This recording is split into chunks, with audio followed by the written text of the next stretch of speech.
I was driving my 4 children around Port Moody, Port Coquitlam, and it seemed like every day we saw this young man and coming along, hop, hop, step, hop, hop, step. We didn't know a name then, of course, but the thing we remembered most about it was the determination on his face. He had a look. We watched him and wondered what he was up to. Thought, oh well, he's just out running and getting used. We actually saw him fall a few times. Then one day we're watching TV. Oh my gosh, one of my kids yelled, "Mom, quick, come here, here's that guy that runs around our neighborhood." And suddenly he had a name. His name was Terry Fox. More than a generation after the Marathon of Hope, the epic scale of Terry Fox's legacy can be seen throughout Canada and beyond. The annual Terry Fox Run has become an institution in communities across Canada and in over 50 other countries around the world. Since 1981, the runs have raised hundreds of millions of dollars for cancer research, an amazing achievement considering Terry's original goal of $1 million. Terry himself is honoured on monuments and memorials from coast to coast. But Terry Fox left another, less visible legacy, a profound and lasting impact on thousands of Canadians who crossed paths with the courageous young runner on his journey. For most, it was an unforgettable meeting. For many, it was an encounter that changed their lives. These are their stories and their memories of Terry Fox. I received a phone call a couple of weeks ago, and that phone call brought back this memory to me. It brought back the memory of his prosthesis,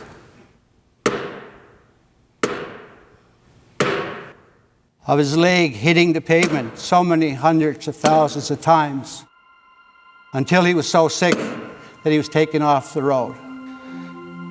No matter where I am, I always mention Terry Fox as a leader, as a hero, as an example, as a role model. And on Terry Fox's original poster was, "We can make a difference," and we sure can. The power of one is enormous.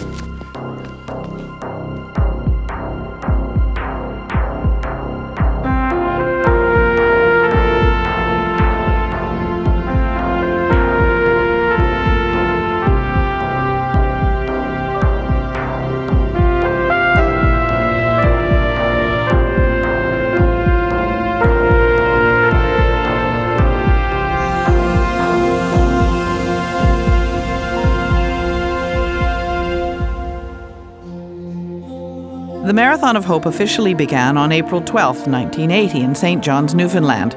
Terry Fox was 21 years old. I was president of the Signal Hill JCs when we heard that Terry was coming into town. And you have to remember, in St. John's, everybody comes to St. John's to start something going across Canada. So there wasn't a big deal. And when you think about it, how could you take him seriously? You know, here's a kid on one leg and talking about running across Canada. So it just sounded so extreme. We had dinner with him a couple of nights, and then we went with him to the water's edge. While he dipped his leg, we gave him the very first donation with just money out of our pockets. And then we ran with him to City Hall, which was the official mile zero. But I had just been told I had cancer myself 10 days before Terry arrived.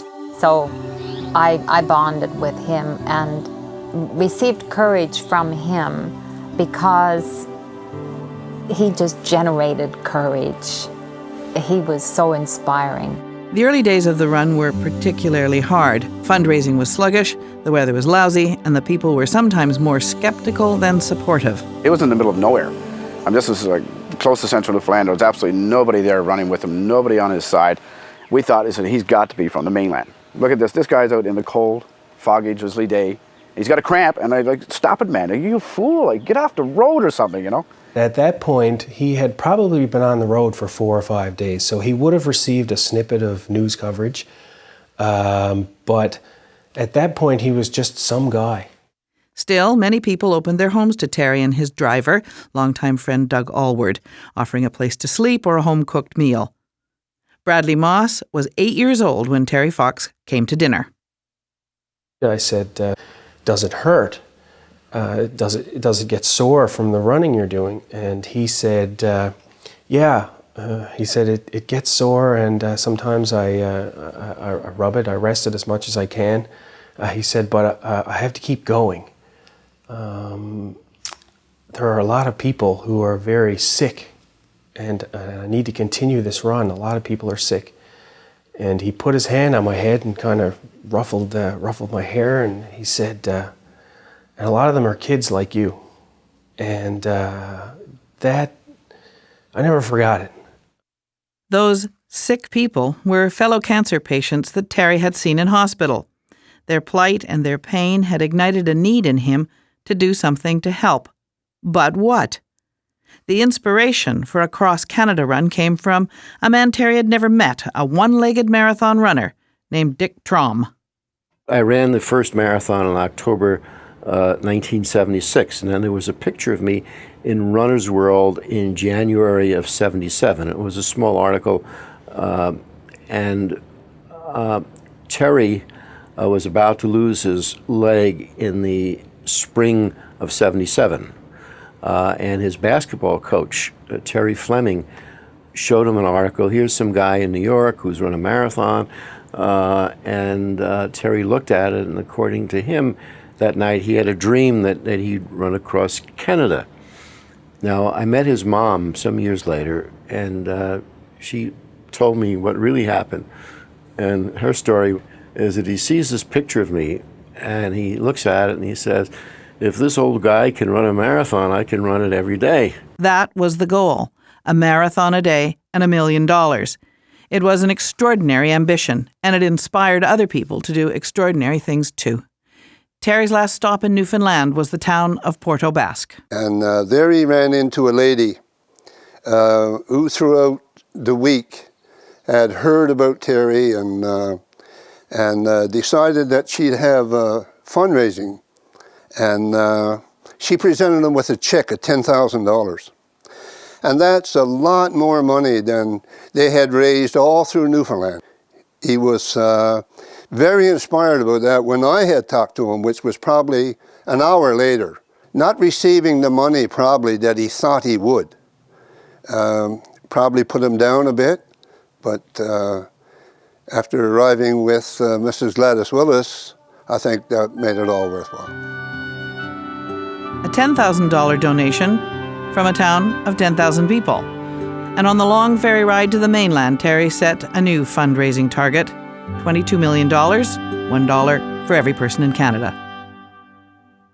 Well, I met Terry Fox the first time in New Brunswick. I saw him on the side of the highway in Trans-Canada. And then I pulled over and I went up to him and I said, what are you doing? He says, oh, I'm running across the country. And I said, what? And he goes, yeah, I'm running across country for cancer. And I went, wow. I said, are you crazy? And he looked at me, and in only Terry's way, he looked at me and he said, yeah, he says, that's what I want to do. I want to do this, and I think I can. And I went, wow, that's great. So I ran back to the car and got all the money I had. We watched Terry Fox go past Hampton. We stood up on the highway, and it was very foggy, I remember, and this little guy came past. Oh, it truly was very moving. He was so alone out there, it seemed, on this long highway. You knew that this was the hardest thing he had ever done in his life, but it empowered him to go harder and farther and to say, you know what, I started something, I'm going to finish it. Back in BC, Terry's younger brother Darryl skipped his high school graduation to fly out and join Terry and Doug on the road.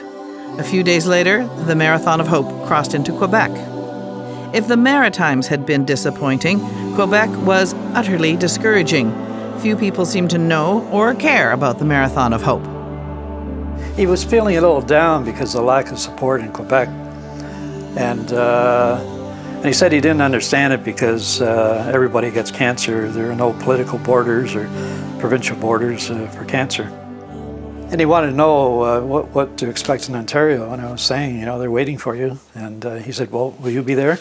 Like he didn't expect many people. Things weren't going so well, and he was getting quite despondent. Well, I talked to him for about 15 minutes, and nobody honked or waved passing by. In fact, he said that most people, they stopped. If they stopped, want to know if he wanted a ride, because they didn't know anything about him. They just thought he might, need a ride to the next town. And he said he got a laugh out of that. So we, as Four Seasons, decided we would donate $2 for every mile he ran. And getting across the country, that'd be $10,000. And then we put a challenge out to 999 other companies to meet us. Well, Terry heard about it. And he said, look, I was just thinking of this is not worth it. But if one person cares enough to do what you're doing, that's all I needed. And it gave him that bit of a push when people need. The campaign got an added boost when Bill Viggers joined the team full-time, accompanied by his young son and daughter. Viggers was a Cancer Society promotions specialist, and he assured Terry that things would really turn around when they crossed into Ontario. Back in Quebec, things were also looking up. I got a call from the late Bob Geary, and Bob said, we're always doing these promotional things, and there's a young fellow by the name of Terry Fox. And I said, yeah, I'd been following that a little bit. Would you like to run with him? And I said, certainly. I said, as long as it's not for as long as he could go, because I won't go near that distance. What he does in a day, I do in a month. So I said, yeah, that sounds interesting. So he said, where do I pick him up? Where do I start from? And that was going to be over the Jacques Cartier Bridge, down Sherbrooke in front of the Four Seasons, because they were one of the sponsors at that time. I actually remember there's a celebration on the top of the hotel. And I can remember many people, lots of balloons around. And all of a sudden this door opens. And here he is. This is the first time I actually watched him walk into a room and command it. Everybody just turned and stared, and there's a big ovation for him, and it was just spectacular. On June 28th, Terry entered Ontario through the town of Hawkesbury. I guess for him, reaching Ontario was one of the highlights of his trip to come into Ontario, feeling more at ease, feeling that finally, some people are paying attention to the run I'm doing and the cause. It was an electrified day. We were so excited. I really believed that I would be with a hero. Something in his demeanor told me that we really had a winner and we needed to back him all the way. He was relaxed, very polite gentleman, had a little talk with him, addressed the crowd, and then took it easy for a few minutes, and then he said, hey, I gotta keep moving. I gotta be on schedule to make my time. I met Terry on the road outside of Ottawa. And there we are on a country road, and the early morning mist, and you could see a flashing light down the hill, and there was the van with Doug and Darryl, and then he came out of this mist. It was very early in the morning. I thought, my gosh, he's only a boy. I mean, I'd seen pictures of him, but all three of them are just boys on this Odyssey. And I ran with him, behind him, into Ottawa. And there were these clumps of early morning shoppers that were going about their business, and then they would stop and say, "That a boy, keep going." But the thrill was we hit the foot of the Governor General's home. And they were expecting Terry, but they opened the doors and he ran right into the middle of the room and everybody cheered. And I thought, I think this is going to work out okay. Bill Viggers had shrewdly timed things so Terry would arrive in the nation's capital during Canada Day celebrations. The huge holiday crowds and special events provided some exceptional publicity opportunities. He had been asked to do the kickoff at the Ottawa football game, and he was worried about whether he could actually do it or not.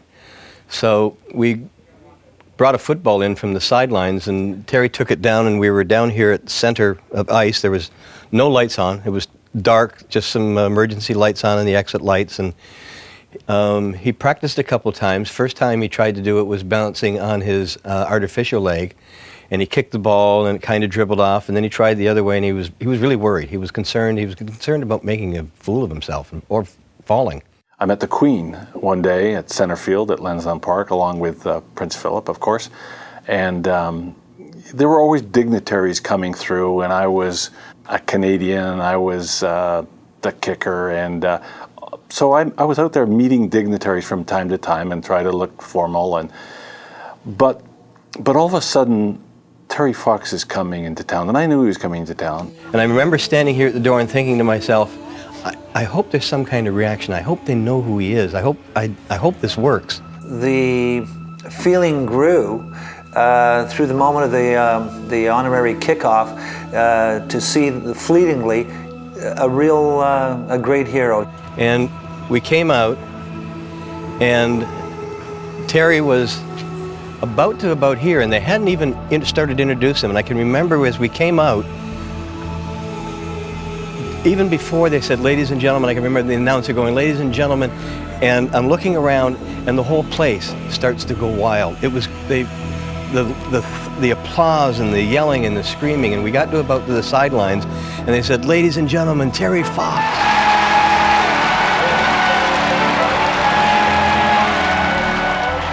And the place just went wild, and we came out, and of course the players are on the sidelines, and they were going to do the kickoff, and Terry came out, and myself, and the referee and linesman, and then there's 3 players from either side. And I remember Jerry Organ and Tony Gabriel came over and talked to Terry. What I remember most is feeling overdressed, helmet, shoulder pads, the whole 9 yards, and Terry's in a t-shirt and shorts, classic Terry Fox, and he represented sacrifice, character, commitment, and it's just such an unselfish attitude. And I actually started crying, and I look over, and there's these 3 big linemen, and there's tears running down their face. It was a pretty emotional moment, and the applause never went away. It was this thunderous applause, and you have to realize that 3 days before this, he was running down the road and nobody even knew who he was. And here he was in Ottawa, and suddenly they knew who Terry Fox was. They knew what Marathon of Hope was, and I think Terry was very buoyed by it, and he suddenly realized that maybe he was going to get his message out, and maybe he was going to be able to raise the money that he'd hoped for cancer research.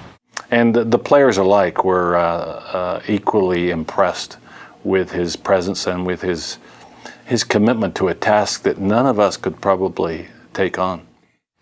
So anyway, we went to the center field, and they lined the football up, and he took a step back, and he came up, and he gave it, he balanced on the artificial leg, and he gave it a kick with his good leg, and he kind of shanked it off one side, and I think he was just happy that he got it up and got it off the ground. It causes chills even now. I just feel very honored that I got a chance to shake his hand.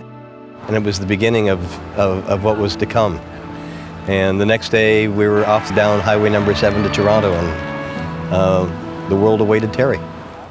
Leaving Ottawa, Terry headed toward Toronto. His modest entourage now included a full-time police escort courtesy of the Ontario Provincial Police. I picked up my son just at this location. My wife brought him out here, and he rode along with me. And I gave my son some money to give to Terry. When I first ran with Terry in Ottawa, running behind him, you got a real sense of the effort it took to bring his body up and swing that leg out.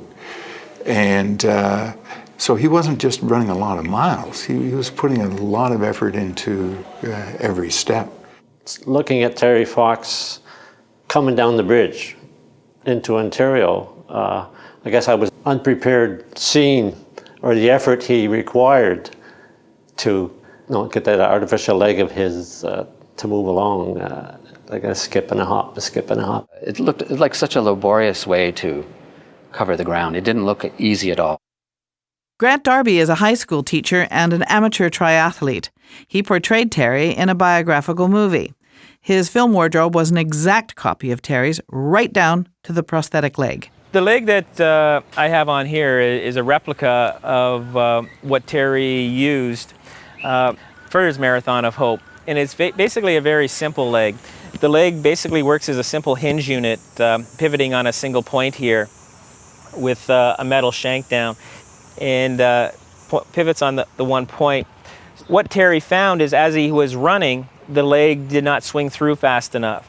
So what he did is he initially added one strap here he found in training, and as that didn't work, he added a second strap. And they're both elastic straps that went over the front of the leg, one attaching to the bottom of the socket, the other to a strap that goes around his waist. So at heel strike, we go through, we step over, the knee bends, and then the elastics get stretched and helps swing the leg through. So just to swing it through faster, so he still had to take that hop skip, the extra step on the sound side, which is the way I still run in my triathlon today, but became much more functional by adding the straps on the front. Every step that he took, he suffered. You could see the pain. And you had to wonder, why does he take the next one? Terry often said that what kept him going was the support of people he met along the way. In town after town, the local citizens rallied to his cause. He actually arrived on the 4th of July, and a lot of the young kids in the area went to it, and the dignitaries, to show him that we really appreciated what he was doing. And then the next morning he started again on his trip through Caladar at 5 o'clock in the morning. We were all out, and he came back and had a little nap because I went on a bike-a-thon with all the kids, and I hadn't rode a bike in I don't know how many years, but he waited until I came back because he told me I was going to kill myself on that bike. But anyway, he was a wonderful, wonderful boy, and he is a true hero. In 2000, which was the 20th anniversary when he went through, we erected a little monument in our park in memory of him, because we feel that he just walked into our hearts, and he did. He was a nice boy, wonderful boy. He really did inspire all kinds of people that I know. People in the Star newsroom who quit smoking or started to work out or just tried to kind of be better. And that's such a good thing, It's whatever it is that you're doing, it's such a good thing to strive for. After meeting Terry and seeing what he was giving in the name of cancer, I stopped smoking just shortly after that. Isidore Sharp was one of Terry's earliest and most committed supporters. He invited Toronto's business elite to meet Terry at a special fundraising lunch. And he always spoke without notes, just from the heart. And he was holding a paper clip in his hand. Now here's an audience of at least 400 people. There was not a sound. And he was holding this paperclip and he's flicking it. And you heard the flicking of the paperclip. He did mark people, and people opened up their wallets when they saw him. Yeah, it didn't take much convincing. As Terry approached Toronto, Toronto reached out to him. People came to join the marathon, to help out, to run along, just to be part of it. It was quite intimidating to first hook up with Terry and his crew, and I remember mostly being at the side of the road was rather awkward too, right? Because it's not a very hospitable place, cars going by and staring. He was really funny, he had a great sense of humor, really kind. He just loved his energy, you liked to be around him, he was just a great guy to be around. There was sort of an aura about him. People wanted to be close to him. People were a lot happier when he was around. They felt better. As soon as I saw him, it was so extraordinary to me to see someone with that courage and determination. I just wanted to document it. So I went on all my days off, I would phone Bill and I would drive up and I'd go up and meet them. We'd get up at 4:30 with Terry and him on that road when the sun wasn't up yet and the moon was still in the sky. He was the only one there on the road, and the sound of his prosthetic leg hitting the pavement was haunting. Of course, life on the road with the Marathon of Hope was not always quite so inspirational. We'd be sitting in an outer room and somebody would say, well, who's going to wake up Terry? And we'd look at each other, and usually Darryl would get up and go in, and you'd hear this, and then Darryl would come out and sit down, and we'd wait, and then all of a sudden you'd hear this thump, thump, thump. What are you guys sitting around here for? Let's get going. I used to tell our escorts, the police officers, if he grunts when he goes by, we got a hell of a day. He's in a bad mood. If he says, "Good morning, gentlemen," and keeps on going, you get in the black and white, get in behind him, and we're off and down the road. He was faced every morning with this tremendous challenge. So he didn't wake up jumping out of bed saying, hey, I can hardly wait to get going today. But as the day wore on and as things got going, certainly he remained focused, but his temperament changed. In Toronto, local radio personality Jeremy Brown was organizing a huge welcoming rally at City Hall, and a special guest, one of Terry's heroes, was invited to join the run through the downtown streets. I think, holy Moses, this guy's got a lot of guts and courage. I trained a little bit, knew what it was like to run, but to run 26 miles every day on one leg for the disease that took his leg. So I followed his run as he ran across Canada, like a lot of Canadians, I guess. So I wanted to meet him as much as he wanted to meet me. So they set it up. Terry had finished 13 miles here in Toronto that morning. He was staying up at the hotel here up in Yorkville. And he had no idea I was coming. I was in my shorts and my t-shirt, and I walked into the room and I said, "Hey, would anybody like to go for a run?"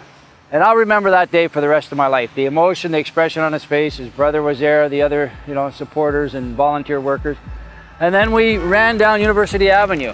And I was blown away. It was like 10 deep sometimes on the sides of the road, and there was cash flowing and people screaming, and Darryl Sittler was talking to me, and Terry was in front of me, and people were plastered up to the windows of their offices. I was at a lecture at the top floor of the Mount Sinai Hospital in Toronto, and I was dragged out of this lecture by a group of people, dragged to the window, and this wonderful entourage of Terry Fox, surrounded by other people, was just coming down University Avenue. I was blown away by that image. It's never left me, and subsequent to that, I've been involved in every Terry Fox run since, and I'm just so thrilled to honor his memory. As Terry ran into Nathan Phillips Square, he was greeted by celebrities and dignitaries and a crowd of 10,000 enthusiastic Torontonians. I was thinking, what could I do as a Canadian to show my appreciation for what Terry's done? I went home and got my All-Star sweater. And I didn't play in a lot of All-Star games, and that All-Star sweater was pretty precious, so I had it in a brown paper bag, had it with me. When we arrived at City Hall, I gave it to Terry, he put it on, and that was pretty special for me, and obviously for Terry also. The thing I remember most about Terry here at Nathan Phillips was that when he was speaking, I remember his voice cracking and he becoming emotional, and I really felt like it was sinking in for him that he was making a difference, like that he was being noticed, and that all his efforts weren't for naught. It was powerful stuff. To the average person, it's practically impossible to grasp the magnitude of Terry Fox's physical achievement. Running a marathon is considered one of the most challenging undertakings in sport, grueling both physically and mentally. You never leave the run if you're the runner. The first time I sat down and talked to him, because I was doing some running at the time, I said, "Do you find you have a hard time sleeping at night? All you can think of is the run. It just runs through your head all the time." He said, "Oh, yeah." I mean, here's a guy that was exhausted, but he tossed and turned at night because the run was always in his head 24 hours a day. And that's a terrific psychological burden to have. And he was tired. And running a marathon every single day is unbelievable for someone that has complete capacity. Terry did it, being disabled. And I don't like to use that word because I don't think of him as disabled. I think of him as stronger than anybody I've ever met.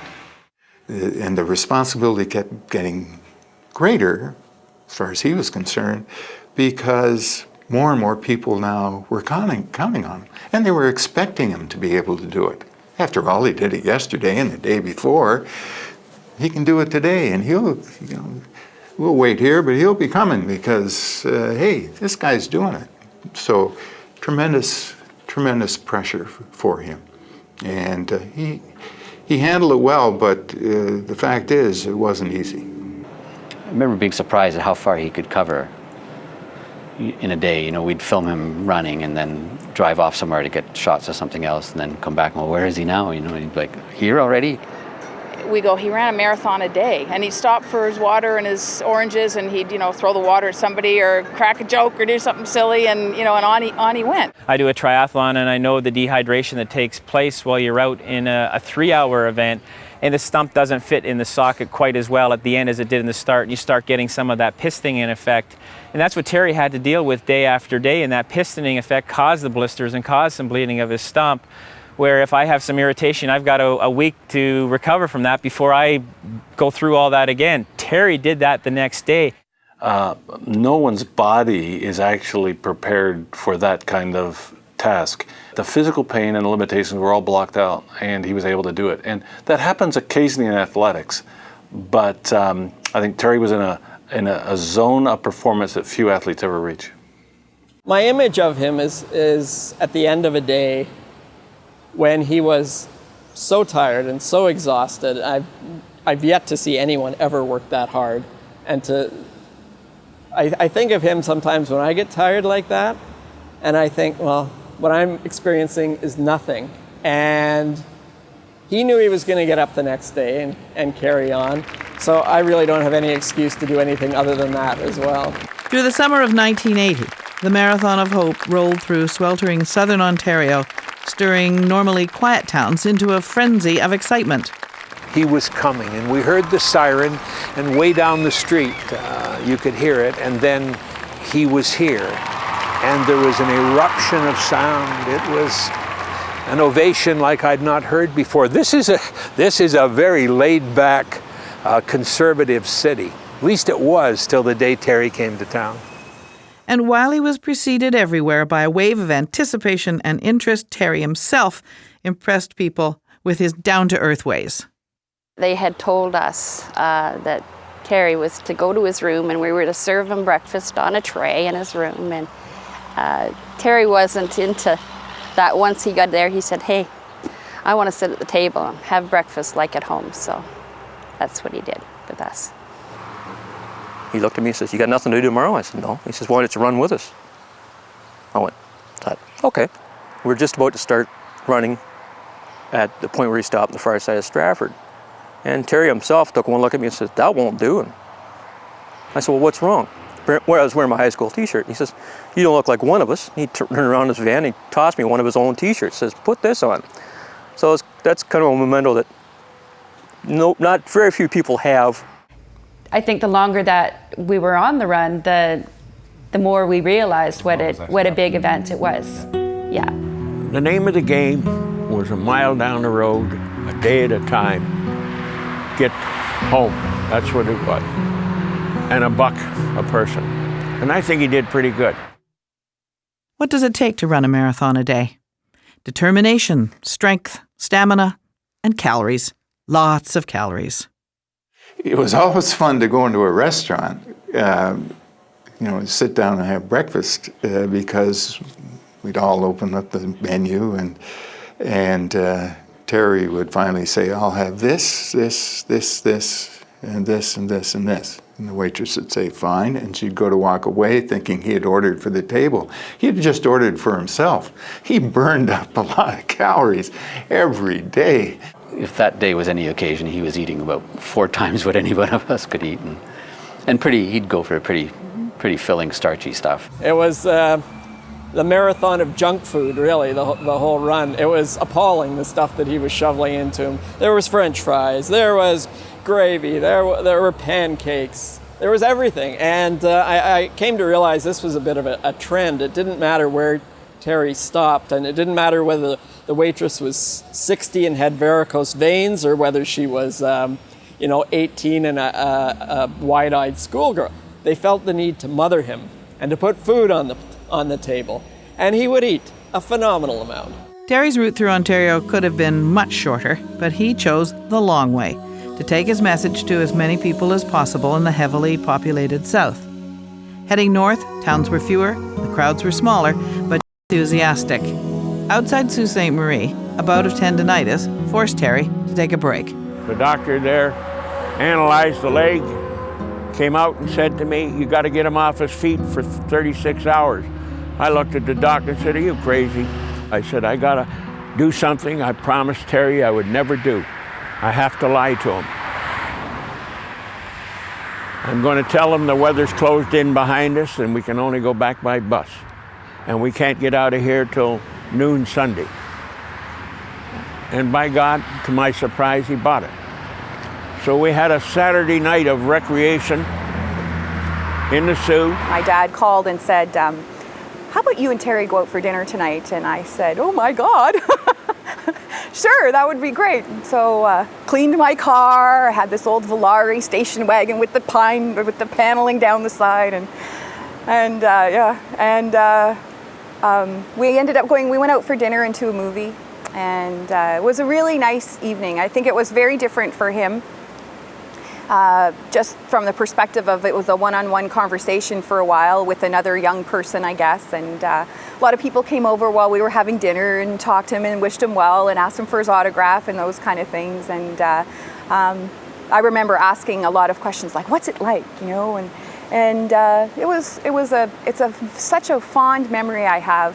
There was nothing quite like on the Trans-Canada Highway up north, where there's nothing for miles except the highway and trucks and cars just zooming along, and people standing on that highway for hours waiting for him to come. People were coming out from their driveways and they had signs in the rain and it was saying, "Go, Terry, go." I'll tell you how much charisma that kid had. North of Marathon Monday morning after we got back, there was a highway crew working on the highway. Now, Terry couldn't run on gravel. It was impossible. He would trip. Sunday night, I drove up the highway and got a hold of the crew chief of the gang that were doing the highway work. Told him what my problem was, said we were coming through 5:36 in the morning. "Can you do anything for me?" And the guy said, "Mr. Fine, bring them on. We will clean the highway." And that's what they did. Terry's determination and clarity of purpose impressed everyone. He rarely went off message, though. He wasn't the kind of fellow who ever felt the need to open up his feelings. He wasn't philosophical. You know, he was a typical young guy. He wasn't going to sit down and philosophize about the essence of the run and the zen of it or anything of that nature. My discussions with him were man to man. I mean, I didn't feel I was talking to a young boy. I felt that he knew exactly what he wanted to do. He knew why he was doing it, and he spoke directly to you. And he would describe, rather than how he had suffered, he would describe other people he met in the cancer ward and how they suffered. It was never about him, never about him. Nevertheless, by his actions and his example, Terry came to occupy a special place in the minds of millions of Canadians.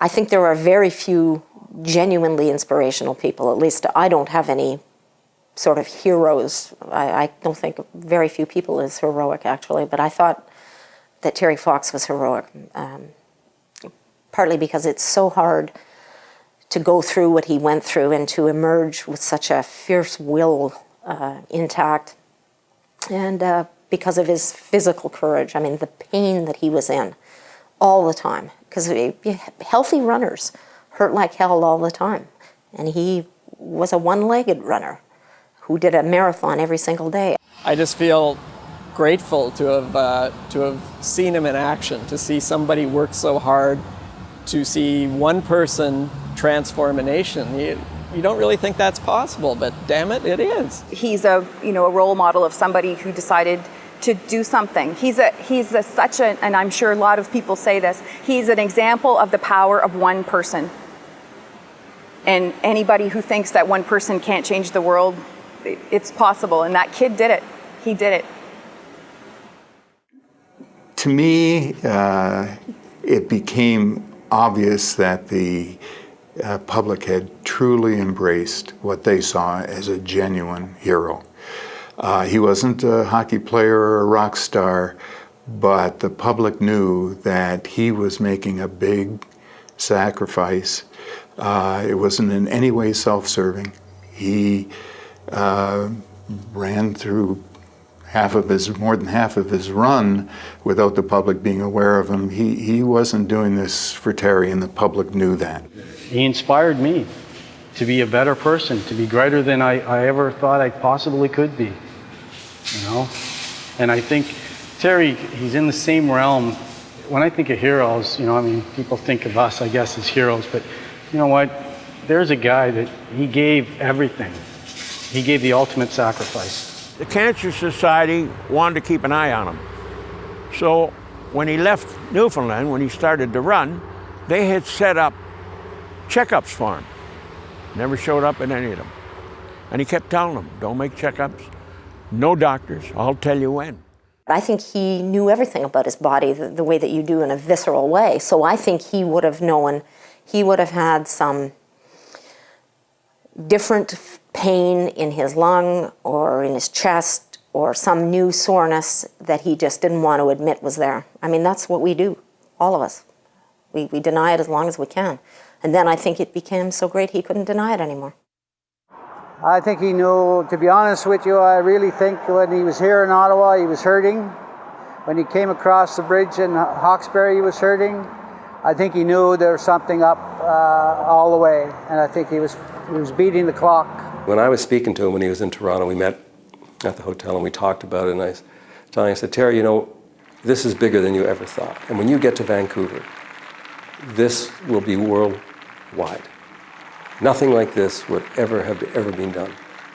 And I said, you should be thinking now, how are you going to organize that? And he said, I don't want to talk about that. I think he knew then that he wasn't going to do it, because when I heard the speech again today, what he said on the stage at City Hall was, if I don't finish, keep trying. So I think he felt his body was just breaking down, and then, of course, 6 weeks later, he had to stop. I stood by the side of the road, and I just called to him as he was going by. I said, Terry, I'm going to have to leave now. Good luck. And he stopped. I said, you don't have to stop. And he stopped, and he walked over, and we shook hands, and that was the last time I saw him.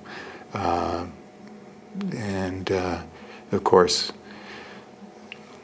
it wasn't long after that things came to a conclusion. When we left, we went and got our posters signed from Terry, and when he was signing them, I don't know if you remember, but he was actually crying. And at the time I thought it was because we were leaving, and it might have been that, but also I think he knew that his run was going to be over soon, because we left a few days before it ended. I also saw that he was proud of himself and knew that, you know what, he had done something great. Something great. He was really focused on the goal, that he wanted to make it all the way. And I remember the day that I saw that it's going to make me cry, that he had to give up. He was. I felt a lot of sadness for him, because I know that he really wanted to finish. When we got into close to Thunder Bay and the lungs occurred, he called me up to the vehicle, because it was almost the end of the day. It was close to his 26th mile. And he called me up to the front of the vehicle, and he said, I'm in trouble. I need a doctor. Terry was sicker than anyone wanted to believe. With a suddenness that shocked the country, the marathon of hope was over, and Terry was going home. And I remember there were a few cameras there and a few people, but not the way it would be now. And he was lying on this stretcher. And I remember watching him. My dad used to have a saying, you know, that he used to say, I'm going to live forever, you know. And when you looked at Terry Fox, when I looked at him the week before, he looked as though he was going to live forever. He was gorgeous and young and strong. And now here he was on a stretcher on his back, and there was a big fly walking across his cheeks and his nose, and he was too sick and too tired to even brush it away. It was just awful. And got in the Learjet and went home. That was it.